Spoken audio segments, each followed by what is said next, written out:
This is our NUMMI case study. I'm Kaitlyn. And I'm Bri.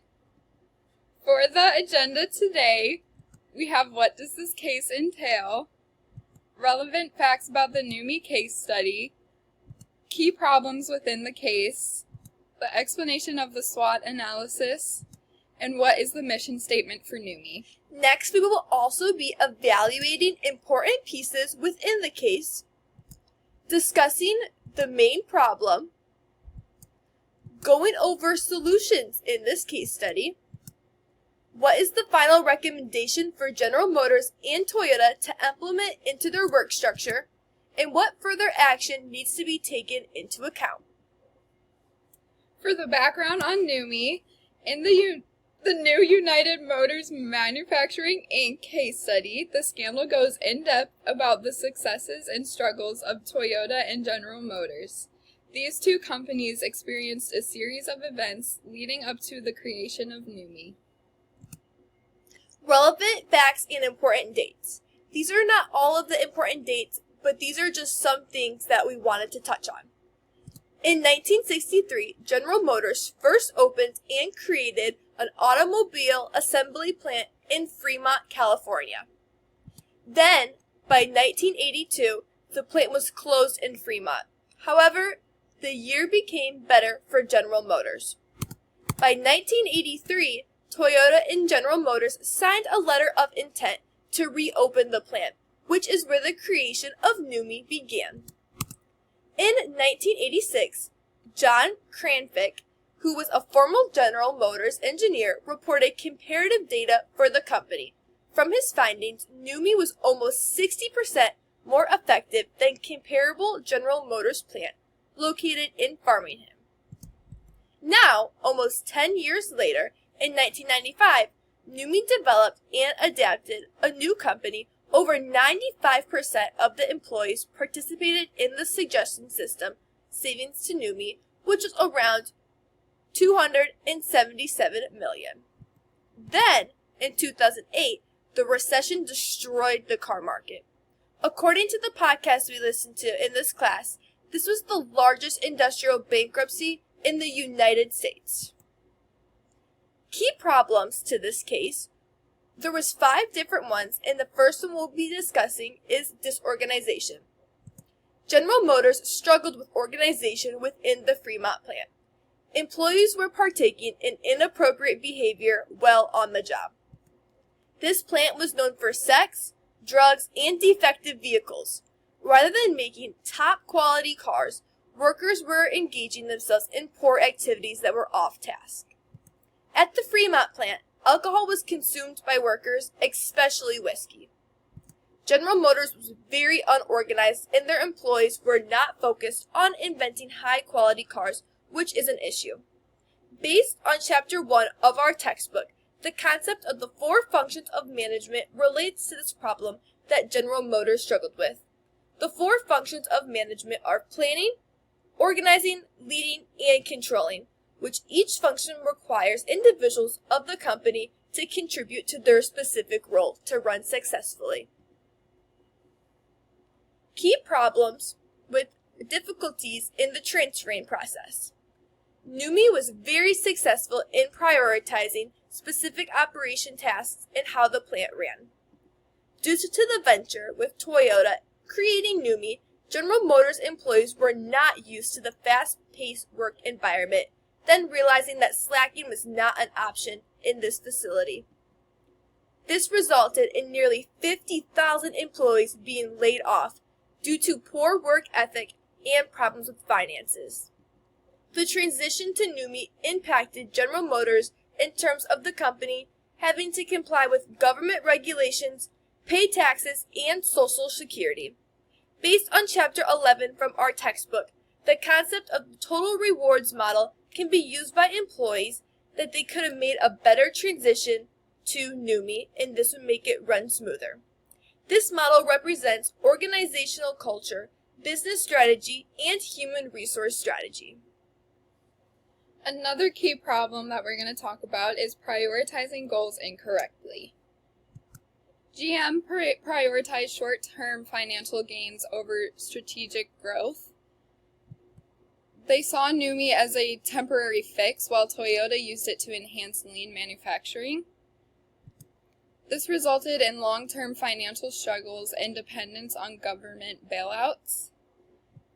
This reflects poor management balance, lacked alignment between short-term actions and long-term sustainability.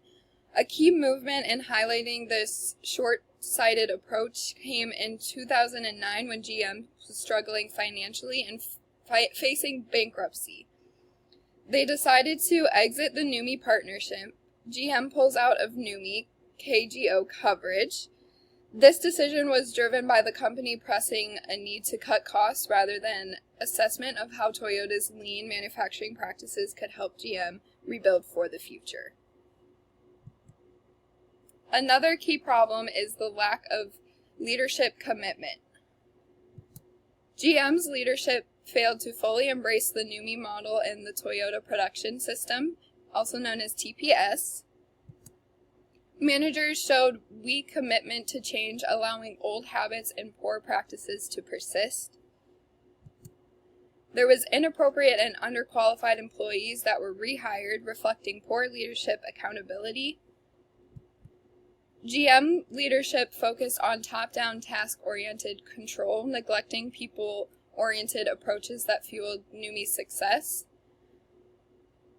The lack of commitment to the changes that have been set into place since the partnership. From an academic article I found, I learned that the managers were responsible for the lack of leadership commitment.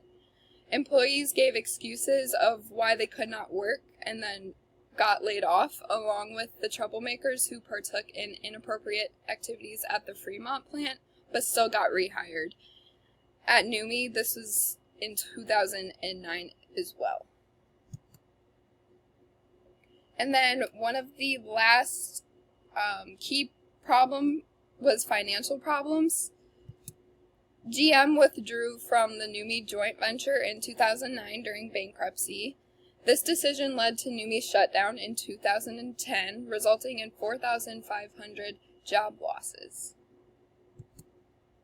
This ended a major collaboration aimed at boosting manufacturing efficiency and quality. GM lacked the task and people-oriented leadership needed for lasting change. Ineffective leadership contributed to failed implementation of TPS and financial deadline. GM experienced significant financial losses associated with the closure of the NUMMI Inc. plant, a joint venture with Toyota. In 2009, amid bankruptcy proceedings, GM withdrew from the partnership, leaving Toyota to manage the plant alone.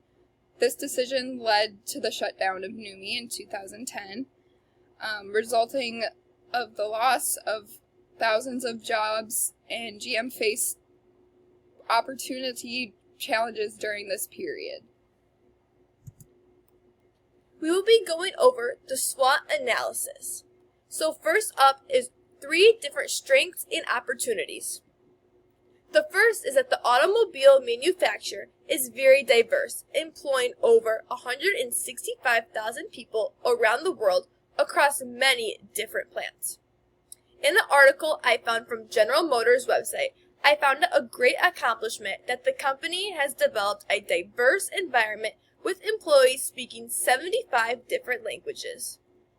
General Motors now has plants located across 22 different time zones. This leads to diversity and will help the capability of discovering new technological advancements. A second factor is why NUMMI ran so successfully was due to Toyota employing people that benefit the company, and customers are more likely to remain loyal to Toyota with this positive camaraderie. Part of being so strong as a company in discovering opportunities, Toyota discovers its problem and adjusts by making improvements to its company. This stems from management, ensuring that the company remains with what they are good at, such as collaborating with a variety of different people to continue its powerful manufacturing. Therefore, management is crucial in business, especially solving problems and coming up with solutions. Toyota is obligated to be successful as a whole, and management must do so. Although General Motors has had problems financing, they have now overcome that challenge through opportunities they have received. General Motors is an innovative company and has invested their devotion and dedication to work. This substantial annual revenue is an extreme advancement because now General Motors has a revenue of $171.8 billion. They also filed for bankruptcy, but having this huge comeback is very important for this company to overcome. The next is weakness and opportunity for the SWOT analysis. The first weakness opportunity is that General Motors' experience at the Fremont plant was producing vehicles of poor quality at high operating costs. The plant created cars such as the Chevy Camaro, Old Sierra, and GMC trucks, which were designed at consistently poor quality. Although this hurt the plant, an opportunity arose for General Motors to partner with Toyota. That said, the collaboration between these two companies allowed General Motors employees to learn Toyota's manufacturing system. With the opportunity of NUMMI, Toyota and General Motors put their skills together to produce a small and profitable automobile. The second weakness opportunity is that General Motors was very resistant to change, and as a company, employee skill gaps were very evident. I found an article from the Stanford Graduate School of Business that stated that initial training and orientation program takes 3 months, and the formal training is 30 days. By the end, 80% of applicants dropped out.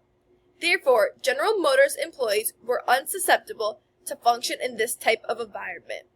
Once General Motors was given the opportunity to work with Toyota, the emphasis on teamwork and empowerment evolved.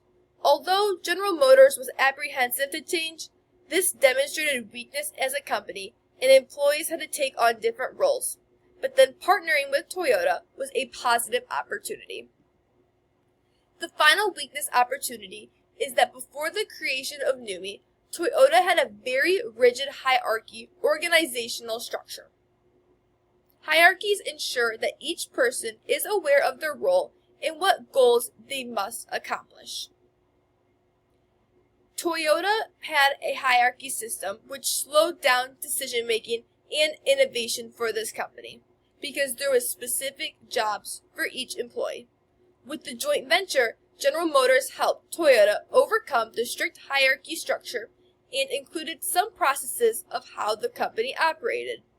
Even though General Motors employees did have specific tasks, as a whole, the industry prioritized 5 areas in technology, such as clean energy, vehicle connectivity, advanced material processors, and memory. Rather than ensuring that the manager had specific tasks, General Motors ran more as a whole to focus on collaboration altogether.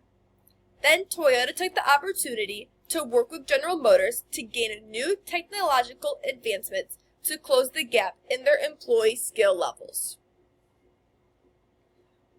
For the SWOT analysis, we have also strengths and threats in the NUMMI system. The first strength and threats adopted Toyota's lean production system. It reduced waste, improved quality and productivity, fostered a collaborative team-based culture with high employee engagement and morale. NUMMI's greatest strength stemmed from the adoption of Toyota's lean production system. This lean approach drastically improved quality and productivity from the Adler and Cole article I found. One of the most impactful strengths was the collaborative learning environment it fostered. GM was able to absorb Toyota's manufacturing practices and philosophies through hands-on experience. For the second strength and threats, NUMMI functioned as live training ground for GM, exposing leaders to continuous improvement practices. This use clear performance metrics to align operation with strategic goals. For the third strength and threats, consistent benchmarking against Toyota's top plants added performance pressure. GM's resistance to change and strategic misalignment hindered wider adoption of NUMMI practices. Adversarial labor dynamics and other GM plants as posted stability risks. The plant functioned not as a joint venture, but as an education model, allowing GM personnel to directly experience Toyota's learning organization approach, where improvement and innovation are consistent, built into daily routines. This hands-on exposure was invaluable for shifting mindsets with traditionally rigid and top-down company like GM. For the weaknesses and threats, the first one was cultural misalignment between GM and Toyota. It hindered communication and collaboration. GM leadership and employees resisted change, clinging to traditional practices. The second weakness and threats, GM rigid hierarchical structure conflicted with NUMMI's team-based model, slowing decisions, inconsistent product quality across GM's broader operation. The third weakness and threats, failure to align strategy with industry trends, example, electric and autonomous vehicles, risk of falling behind competitors more agile in adapting to technological change. With NUMMI's success, it also carried significant weaknesses. The cultural misalignment between GM and Toyota sometimes caused friction in communication and work styles and expectations. This resistant change from GM and employees' leadership who were deeply embedded in traditional American manufacturing practices and skeptical of Toyota's method. So next we will be going over the mission statement.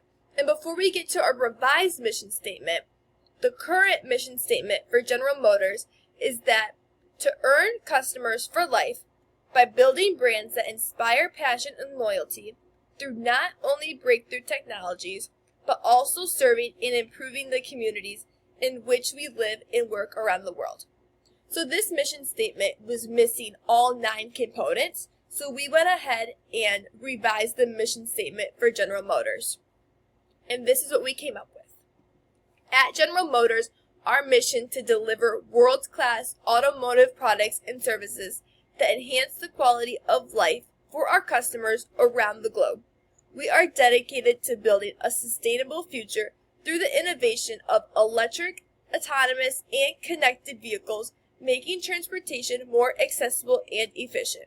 Our core values of integrity, customer-first thinking, and collaboration drives us to build long-term relationships with our customers, employees, and communities. We commit to fostering a culture of inclusivity, respect, and responsibility, all while ensuring a positive environmental impact through reducing emissions and advancing green technologies.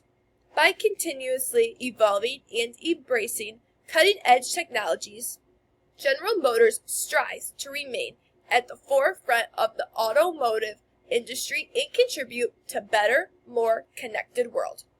Then we went ahead and broke down some of the components that were missing from the previous mission statement, which the first missing component was component 2, and this explains the importance of products and services.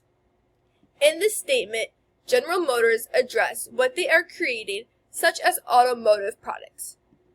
Being an automobile industry is important to include this component.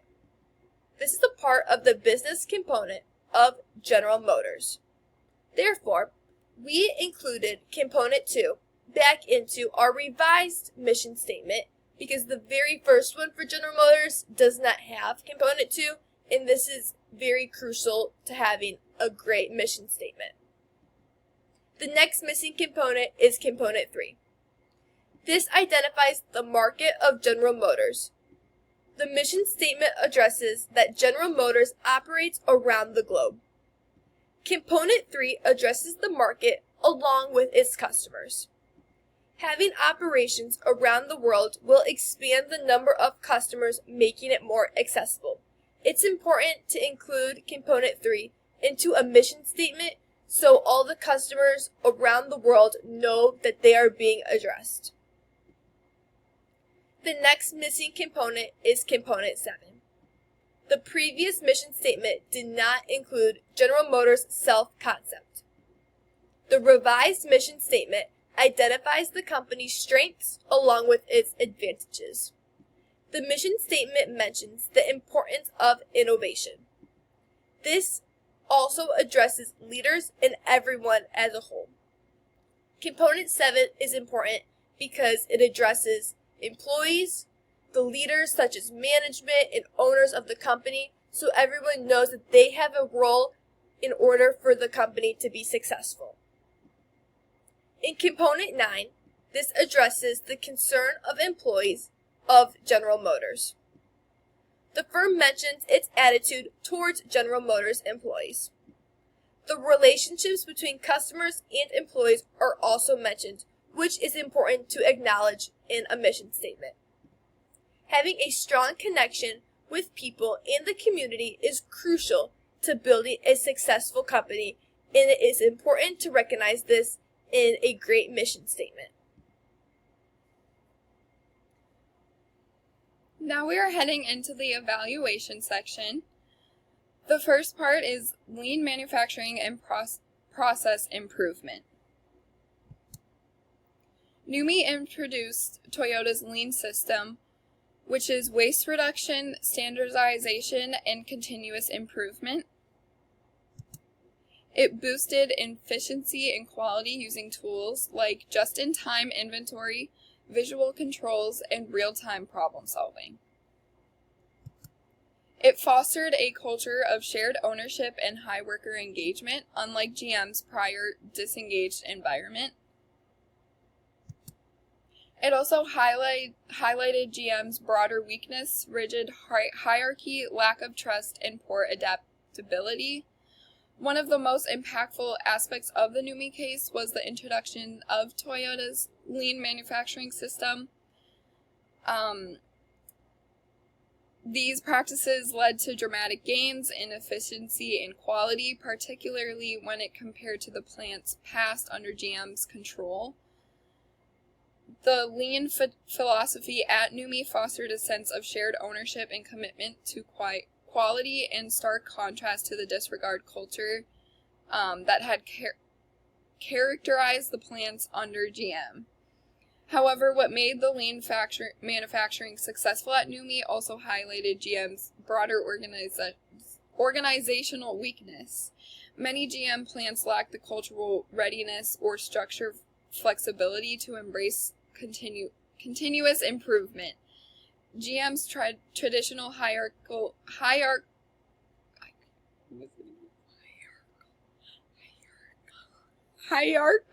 structure clashed with the decentralized team-based approach of lean systems. Moreover, lean's reliance on simpler integration and employee improvement was hard to replicate in environments where collaboration and trust had not been cultivated. Another part of the evaluation was the labor relations and workforce culture at NUMMI.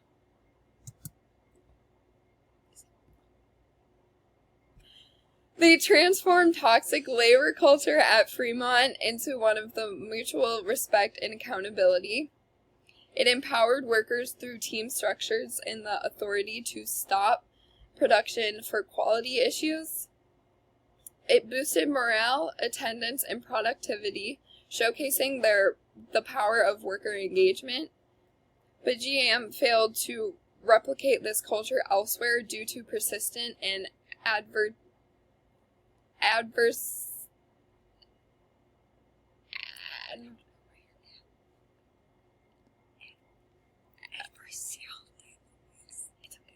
advertising dynamics and lack of investment in training and communication.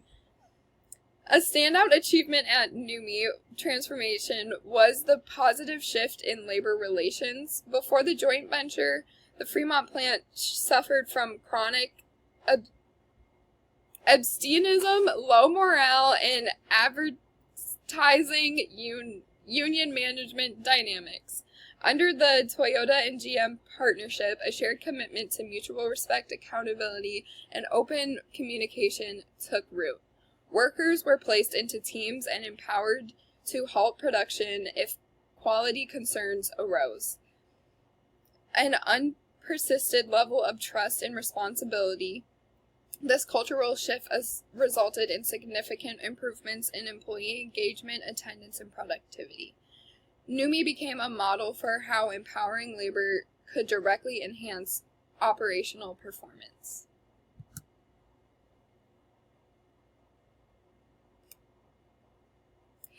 The cross-cultural management and knowledge transfer at NUMMI is another part of the evaluation. NUMMI blended Japanese management, Toyota, with American labor practices, an innovative cross-cultural experiment. Toyota's team-based, disciplined approach successfully bridged cultural gaps over time. GM managers gained direct exposure to Toyota's principle: employee motivation, problem-solving, and continuous improvement. However, knowledge transfer remained siloed. No formal systems to spread learning company-wide. Resistance to foreign practices and lack of executive support limited adoption beyond NUMMI. The result in this, valuable insights from NUMMI were under-neutralized across GM's broader operations. NUMMI represented a unique experience across cultural collaboration, blending Japanese management into American practices. The plant served as providing ground to determine whether this hybrid model could be more effective. But Toyota's disciplined team-based approach was initially foreign to the American workforce, but over time, NUMMI demonstrated that these cultural differences could be bridged successfully. GM managers gained first-hand exposure to Toyota's philosophies regarding employee motivation and problem-solving, reshaping some of their assumptions about manufacturing practices. Another one was organizational structure and hierarchy at NUMMI versus GM. NUMMI used a flatter, decentralized structure focused on team-based decisions and frontline accountability.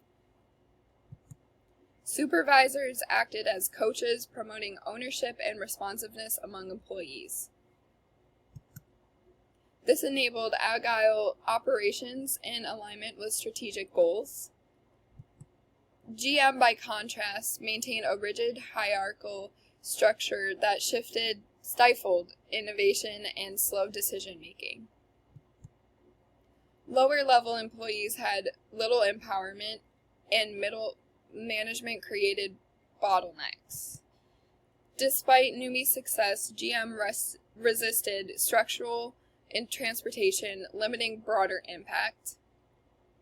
At NUMMI, Toyota implemented, like I said, flatter, decentralized organizational structure. I think supervisors acting more as coaches encountered a sense of ownership and responsiveness among the employees.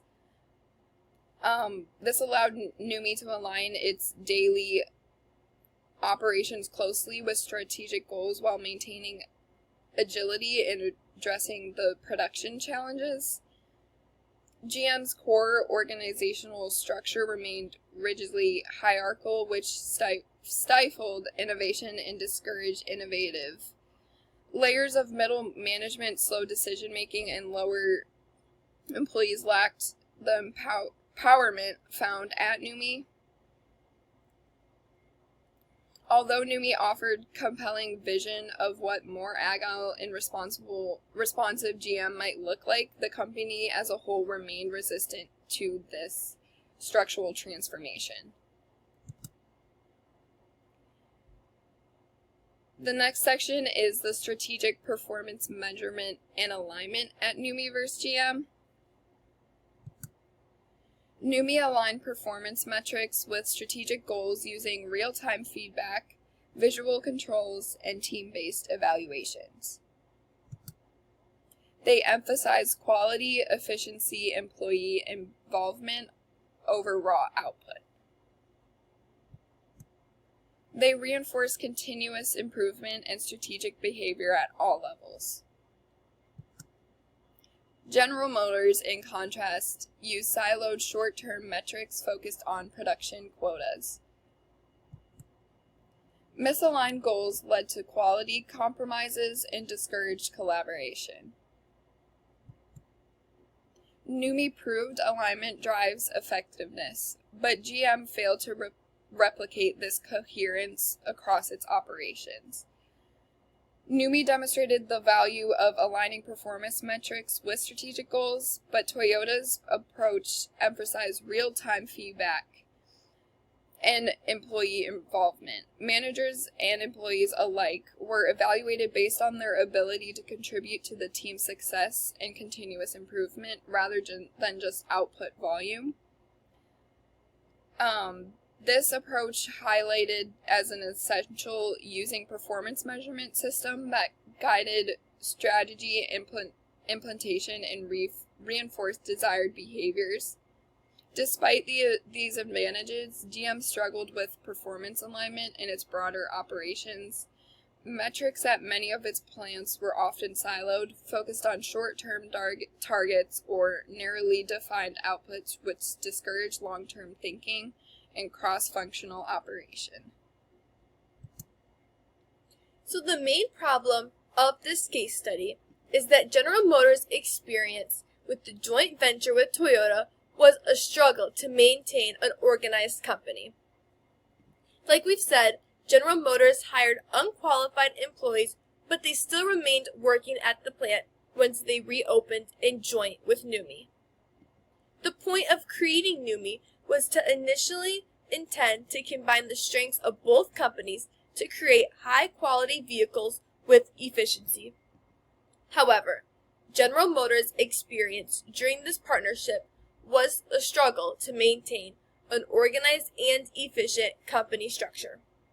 Another significant issue for General Motors within the NUMMI joint venture was the challenge of dealing with unqualified employees who remained working at the plant. General Motors management had difficulty addressing this issue. They had underperforming workers who were often less motivated and lacked necessary skills to adapt to Toyota's advanced production methods. While Toyota's system placed heavy emphasis on skilled labor and employee engagement, General Motors' approach to staffing at the time often involved seniority-based job assignments rather than merit-based hiring or training programs. With that, the tension between employees for both companies created a lack of productivity and affected the overall work culture at NUMMI. A solution for this is the decision-making process. The concept of this decision-making process is a 6-step process for companies to use to make effective choices. In step 1, it is recognized that a decision needs to be made. Step 2 generates multiple alternatives, where companies will consider engaging others in brainstorming to generate ideas in this step. Step 3 analyzes alternatives, conducts research, and employees are engaged in evidence-based decision-making. Step 4 is the best option is chosen, and then in step 5, an alternative is given to the best chosen option. Lastly, step 6 evaluates the effectiveness of the decision that is made. I believe that it would be helpful for General Motors and Toyota to put the decision-making process into practice. General Motors is perceived to be a company that does not make effective decisions due to financial problems and how employees behave. Therefore, implementing the decision-making process into General Motors would be helpful to their streamlined production. Another solution is the pestle model. This would benefit General Motors and Toyota through the process of the joint venture. The pestle model is made up of specific factors including political, economic, socioculture, technological, environmental, and legal.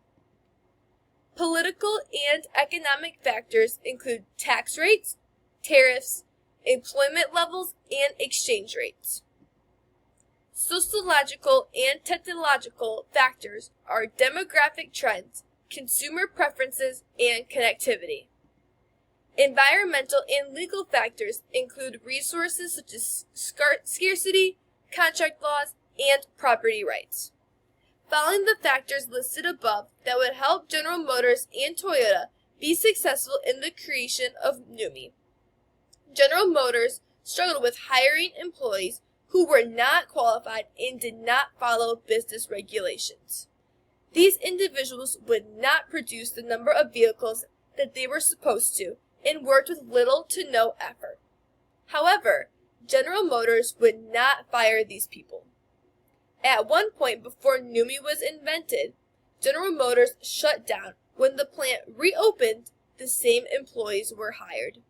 From another perspective, NUMMI had such intensive training and a stressful work environment that employees did not have the longevity at the company. A final solution is SMART goals. The concept of establishing SMART goals in NUMMI would be a positive solution to help the company.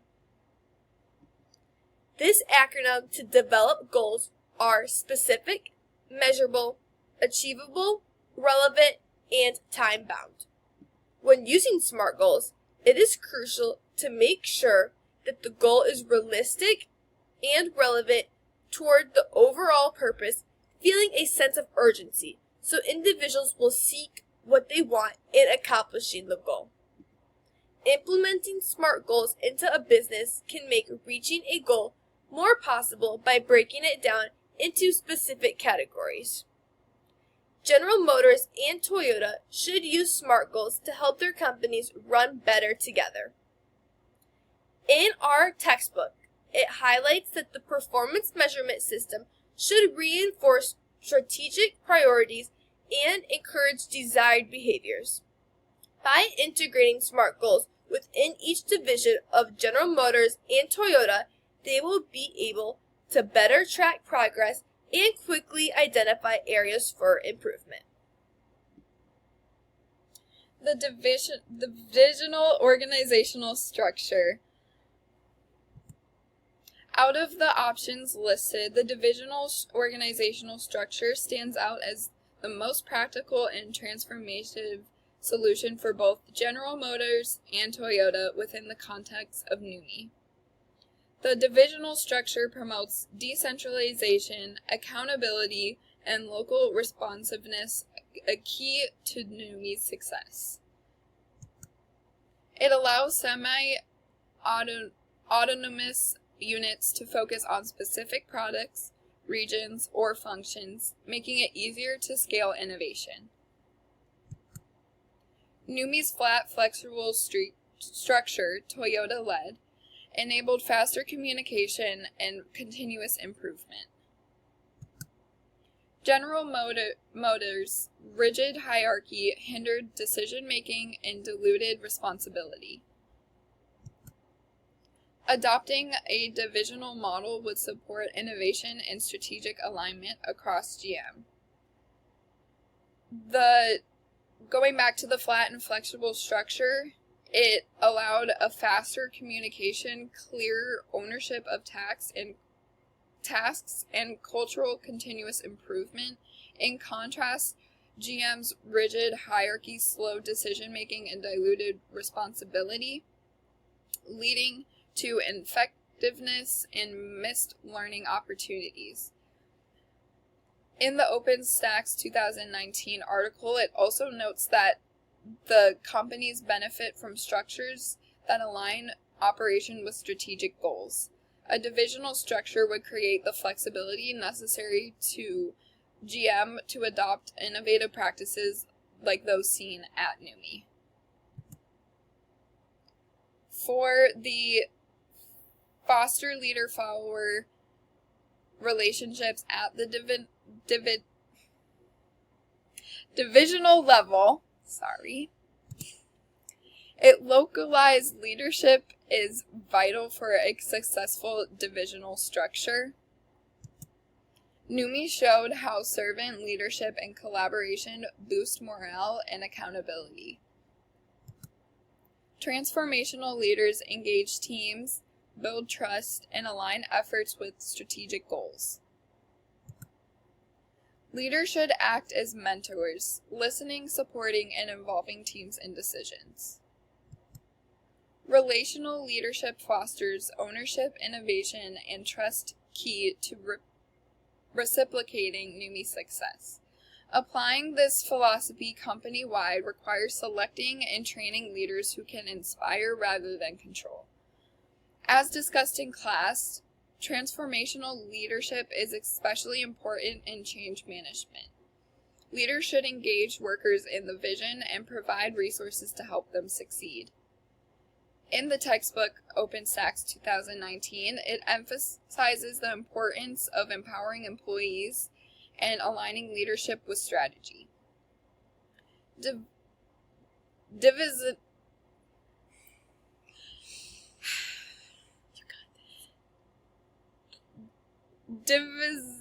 Divisational leadership that adopts this relational approach can replicate the cooperative culture that made NUMMI effective.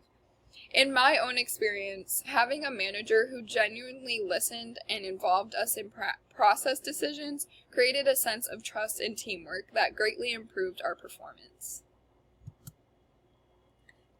A final recommendation is to transfer General Motors' manufacturing system to NUMMI.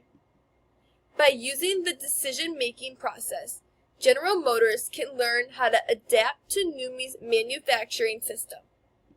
By identifying the problem, General Motors can acknowledge their production system is inefficient with low product quality, while Toyota's system was highly efficient. It is important to analyze Toyota's production success, General Motors' quality control issues, and NUMMI's potential as a pilot site. These two companies should learn how to adapt to one another and collaborate with each other to see how the company's manufacturing system runs. Personally, I can use the decision-making process to decide if I should prioritize my homework or focus more on training my body so I can perform my sport to my fullest potential. I can use the model to come to a decision by evaluating my homework level and the amount of conditioning I need to do so I can perform the skills I need for cheer with excellence while still maintaining good grades. The next recommendation I have is to rebuild labor management relations using Toyota's team-based approach. To rebuild labor management regulations by using Toyota's team-based approach, General Motors need to identify the problem of how the Fremont plant operated. The General Motors plant in Fremont had a toxic labor environment and experienced strikes. To eliminate this problem, General Motors should invest to review Toyota's team-based approach and NUMMI's potential to reset labor culture. The companies could remain with traditional top-down management or introduce a team-based employee empowerment environment. When coming to a decision, the companies must collaborate, while demonstrating combined efforts. This can be done by implementing Toyota's team-based model at NUMMI and incorporating planning and training. Another essential element of rebuilding labor management relations is fostering mutual respect and trust, which Toyota's system emphasized heavily at NUMMI. In this model, employees were not treated as expendable labor, but as integral contributors to continued improvement. And for our third and final recommendation is to develop cross-cultural knowledge sharing and training for long-term growth. NUMMI's success came from Toyota's investment in training that taught how and why building shared understanding. GM struggled to scale this due to cultural resistance and lack of structured knowledge sharing systems. Effective cross-cultural training must go beyond onboarding. Make learning ongoing and integrated. Real-world takeaway. Open communication and informal mentoring can ease cultural friction and boost performance. GM should implement continuous training and dialogue to turn cultural differences into long-term strengths. Developing cross-cultural knowledge sharing and training is essential for long-term organizational growth, particularly in collaborative ventures like NUMMI. One of the challenges that NUMMI was ensuring was that the lessons learned from Toyota's Japanese management practices were effectively transferred to GM's broader corporate culture. Adler and Cole note that while NUMMI succeeded in creating a hybrid system that combined strengths on both companies, GM still struggled to reciprocate these innovations across its other plants due to the cultural resistance and lack of structured learning mechanisms.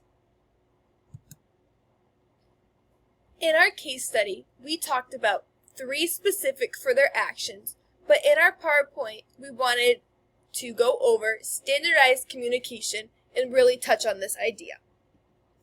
General Motors, Toyota, and NUMMI can greatly benefit from standardizing communication across all levels of their organizations to maintain operational efficiency and avoid disorganization. In a joint venture like NUMMI, there are 2 very different corporate cultures where they came together. Clear and consistent communication is critical. Before the collaboration between General Motors and Toyota, General Motors ran unorganized operation with little regulation. By creating unified communication protocols, the companies can stay informed, aligned, and responsive to real-time challenges.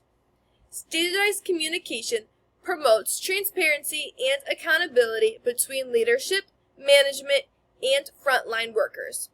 For example, regular team briefings, visual management tools, and structured feedback loops can ensure that everyone understands their role, current performance, and organization goals. For the second further actions, we have shared vision.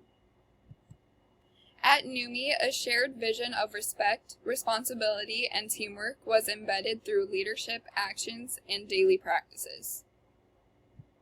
General Motors' traditional plants lacked this alignment. Top-down leadership left employees disengaged. A truly shared vision needs consistent reinforcement, not just slogans. Leadership must model and support it. Supported by feedback loops and communication, a shared vision can boost morale, innovation, and long-term performance. Sustaining a shared vision requires intentional leadership and practices and structural support. At NUMMI and Toyota, leaders invested heavily in training and communication to ensure that the values of respect, responsibility, and teamwork were deeply embedded to the organizational fabric. This division was reinforced not just through words, but through actions, such as allowing workers to stop the production line if they detected a problem, a powerful signal of trust and mutual accountability. For our last for further action, it's lean cost structure. At NUMMI, Toyota's lean philosophy embedded high efficiency without sacrificing quality. Focused on waste elimination, just-in-time system, and standardized workflows. Lean wasn't just cost-cutting. It promoted employee problem-solving, ownership, and continuous improvement.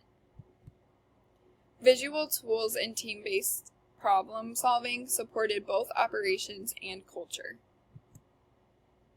GM failed to scale this model due to hierarchical rigidity and a focus on short-term metrics. The result of that, NUMMI's lean cost structure became a blueprint for sustainable people-centered performance. In addition to its operational benefits, a lean cost structure also contributed to culture transformation at NUMMI by redefining the relationship between cost, quality, and people. Rather than cutting costs through layoffs or budget slamming, NUMMI's lean philosophy focused on eliminating non-value-adding activities and encouraging continuous improvement from all levels of the workforce. Visual management tools, standardized workflows, and team-based problem-solving all supported this model while reinforcing employee empowerment. We have 3 slides of references. Here is our part 1, and part 2, and part 3. Thank you so much for listening.